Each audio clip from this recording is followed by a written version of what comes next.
বিএনপির কাছে জুলাই সনদ বা গণভোট এটা পেঁয়াজ বা আলু চাষের চাইতেও কম গুরুত্বপূর্ণ। এই বিষয়টি আপনাদের সামনে একটু খোলাসা করব। কে বলেছে, কেন বলেছে, কি উদ্দেশ্যে বলেছে। তার আগে সারাদিনে যে আওয়ামী লীগের লকডাউন কর্মসূচি, সেই ভারতে বসে তারা যে হম্বিতম্বি করেছিল সারা দেশে লকডাউন দিয়ে অচল করে দেবে, তো সেই লকডাউন বাংলাদেশে পালিত হয়েছে। হ্যাঁ, পালিত হয়েছে ছাত্র শিবির এবং এনসিপির লকডাউন। যদিও এই লকডাউনে ছাত্র দল বা বিএনপির কোথাও তেমন উপস্থিতি লক্ষ্য করা যায় নাই, বা তারা ঘোষণা দিয়ে কোথাও নামেও নাই। এর অবশ্য একটা কারণও আছে, কারণ আপনারা জানেন গত কয়েকদিন ধরে বিএনপির বিভিন্ন পর্যায়ের নেতাকর্মীরা আওয়ামী লীগের ভোটগুলো পাবার জন্য তাদের একটু খুশি রাখার চেষ্টা করছে, তাদের মামলাগুলো তুলে নেবার প্রতিশ্রুতি দিচ্ছে, ধানের শীষ নৌকার পাশে আছে এরকম প্রতিশ্রুতি দিচ্ছে। সুতরাং হাইকমান্ড যখন এই ধরনের বক্তব্য দেয়, তখন তো নিচের দিকের সাধারণ কর্মী সমর্থকেরা ওই রিস্কটা নিতে যায় না, কারণ মাঠে তো সাধারণত কর্মী সমর্থকেরাই থাকে। এজন্য দেখা না গেলেও মাঠে ময়দানে তাদেরকে আজকে লীগ প্রতিরোধে দেখা না গেলেও ছাত্র শিবির এবং এনসিপি, বিশেষ করে ছাত্র শিবিরের দখলে ছিল পুরো বাংলাদেশ। ঢাকার বিভিন্ন পয়েন্টে ছাত্র শিবির গতকাল রাত থেকেই অবস্থান নিয়েছিল, শাহবাগে অবস্থান নিয়েছিল ইনকিলাব মঞ্চ, তারা সেখানে রাত থেকেই অবস্থান নিয়েছিল। চট্টগ্রামে ছাত্র শিবিরের বিশাল অবস্থান ছিল। তো এই অবস্থান দেখে ইতিপূর্বে ছাত্র শিবিরের এরকম শোডাউন, এরকম অবস্থান কেউ কখনো দেখে নাই, কল্পনাও করে নাই।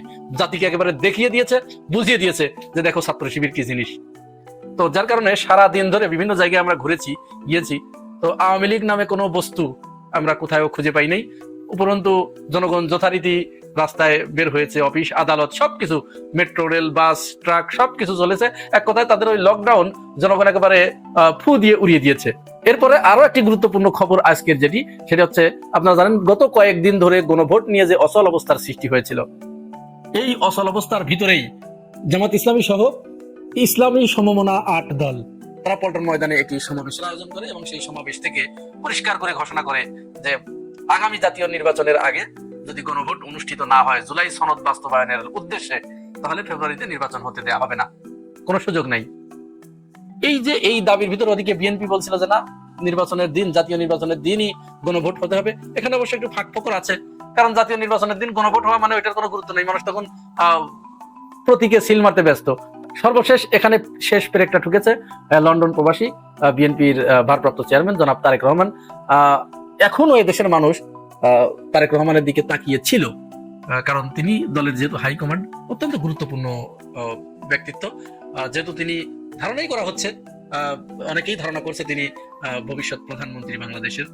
তো তার কাছ থেকে সর্বশেষ যে কথাটি এসেছে, এতে মানুষ হতাশ হয়েছে, বাংলাদেশের জনগণ যার পর নাই হতাশ হয়ে গেছে যে তারা কি শুনলো। এটা তারেক রহমান তিনি এক ভার্চুয়াল লাইভ টেলিকাস্টে এসে ঘোষণা করলেন যে বাংলাদেশে যে বেকার সমস্যা রয়েছে, বাংলাদেশে কোল্ড স্টোরেজের আলু সংরক্ষণের কোল্ড স্টোরেজ নাই, পেঁয়াজের উচ্চ ফলন নাই, পেঁয়াজ সংরক্ষণের প্রচন্ড অভাব, গণভোট করতে যে টাকা প্রয়োজন হবে সেই টাকা খরচ না করে কোল্ড স্টোরেজ বানানো হোক, আলু চাষে মনোযোগী করা হোক, কৃষককে আলু চাষের উপরে প্রশিক্ষণ দেওয়া হোক, কিন্তু ওখানে অযথা একটি পয়সাও খরচ করা যাবে না। তার মানে আমরা এই যে বিগত কয়েকদিনে মেজর হাফিজউদ্দিন আহমেদ, ফখরুল ইসলাম আলমগীর, সালাউদ্দিন আহমেদ এদের মুখ থেকে যে জুলাই গণ অভ্যুত্থানের বিপক্ষে এক ধরনের নেগেটিভ মন্তব্য এসেছি, মেজর হাফিজ তো ডাইরেক্ট ঘোষণা দিয়ে দিয়েছে যে আমাদের জুলাই সনদের কোনো প্রয়োজন নেই, আমাদের দরকার একটি ভোট, নির্বাচন, ইলেকশন। আর ফজলুর রহমান তো দীর্ঘদিন ধরে বলতেই আছে এটা তো সন্ত্রাসীদের কাজ, কালো শক্তির কাজ। তারই সব কিছুর সত্যায়ন করলেন, একেবারে এটা স্টেট করে দিলেন জনাব তারেক রহমান। অনেকেই ধারণা করেছিল যে তারেক রহমান হয়তো একটা পর্যায়ে গিয়ে এদেরকে একটু থামিয়ে দেবেন এবং তিনি ঠিকই বাংলাদেশের ছাত্র জনতার পক্ষে অবস্থান নেবেন, গণ অভ্যুত্থানের পক্ষে অবস্থান নেবেন এবং তিনি জুলাই সনদ বাস্তবায়নের জন্য একটি কার্যকর দিক নির্দেশনা দিবেন। কিন্তু শেষে সবাইকে হতাশ করে দিয়ে তিনি এই জুলাই গণ অভ্যুত্থানকে, গণভোটকে এতটা ভ্যালুলেস, এতটা অজনপ্রিয়, এতটা গুরুত্বহীন করে তুললেন যে তিনি এটাকে এর চেয়ে বরং আলু চাষ করা অনেক ভালো, হিমাগার তৈরি করা অনেক ভালো, পেঁয়াজ সংরক্ষণের ব্যবস্থা করা অনেক ভালো, অনেক বেশি গুরুত্বপূর্ণ। বিভিন্ন জায়গা থেকে বিভিন্ন প্রতিক্রিয়া আসতে থাকলো। এর ভিতরে সবচেয়ে মজার যে প্রতিক্রিয়াটা, ছাত্র শিবিরের কেন্দ্রীয় সেক্রেটারি নুরুল ইসলাম সাদ্দাম তিনি বললেন যে ঠিক আছে, যেহেতু ওইটার চেয়ে গণভোটের চেয়ে পেঁয়াজ সংরক্ষণের ব্যবস্থা করা, হিমাগার তৈরি করা বেশি গুরুত্বপূর্ণ, তাহলে এর থেকেও বেশি গুরুত্বপূর্ণ বাংলাদেশে 40 লক্ষ বেকার যারা মাস্টার্স পাস করে ঘুরে বেড়াচ্ছে, এইটা বাংলাদেশের বিস্ফোরা। এই বেকার সমস্যা দূর করার জন্য আগামী জাতীয় সংসদ নির্বাচনের জন্য যে প্রায় 3000 কোটি টাকা বাজেট করা হয়েছে, বরাদ্দ করা হয়েছে, এই টাকাগুলো দিয়ে এই বেকার যুবকদের কর্মসংস্থানের ব্যবস্থা করা হোক। আমাদের নির্বাচনের কোনো দরকার নাই, 2029 সালে গিয়ে নির্বাচন হবে। এর চেয়ে বড় চপেটাঘাত আর কিচ্ছু হতে পারে না। এই জবাব আমরা মনে করি বিএনপির কাছে নাই। কি জবাব দেবে এটার? ওইটার যদি কোনো গুরুত্ব না থাকে, যেটার জন্য এত প্রাণ, এত পঙ্গত্ব, এত কিছু, সেটার যদি কোনো গুরুত্ব না থাকে, তাহলে শুধুমাত্র তো একটি নির্বাচনের জন্য জনগণ এটা করে নাই, এই জীবন দেয় নাই, প্রাণ দেয় নাই, হাসিনাকে তারাই নাই, ফ্যাসিবাদকে উৎখাত করে নাই। সুতরাং নির্বাচন যথা টাইমে, সংবিধান যেহেতু করছে বিএনপি, তাহলে সংবিধান অনুযায়ী 2029 সালেই নির্বাচন হওয়ার কথা, ওই সময় হোক। এই সময় বরং 2026 সালে এই 3 বছর এই 3000 কোটি টাকা দিয়ে বেকারদের কর্মসংস্থানের ব্যবস্থা করা হোক। এটা উত্তম প্রস্তাব, অনেক ভালো প্রস্তাব। যাই হোক, এগুলো তর্কের বিষয়। সর্বশেষ প্রধান উপদেষ্টার এই ঘোষণার পরে প্রধান উপদেষ্টা ঘোষণা দিলেন আজকে জাতির উদ্দেশ্যে ভাষণে। তিনি বললেন যে আগামী জাতীয় নির্বাচনের দিন গণভোট অনুষ্ঠিত হবে আর উচ্চকক্ষে পিআর প্রতিষ্ঠিত হবে। অর্থাৎ সেখানে বিএনপি, এনসিপি এবং জামাত ইসলামের একটি করে আবেদন তিনি রেখেছেন। মনে হচ্ছে যেন উভয় কুল রাখি, প্রথমে শ্যাম রাখি না কুল রাখি, এইটার ভিতরে থাকলেও পরবর্তীতে এখানে দেখা যাচ্ছে বিএনপি যা চেয়েছে ঠিক হুবহু সেটারই প্রতিফলন হয়েছে। তারপরেও তাৎক্ষণিক প্রতিক্রিয়ায় জামাতের মিয়া গোলাম পরোয়ার তিনি প্রতিক্রিয়া জানিয়েছেন, তাকে অতটা ক্ষুব্ধ হতে দেখি নাই।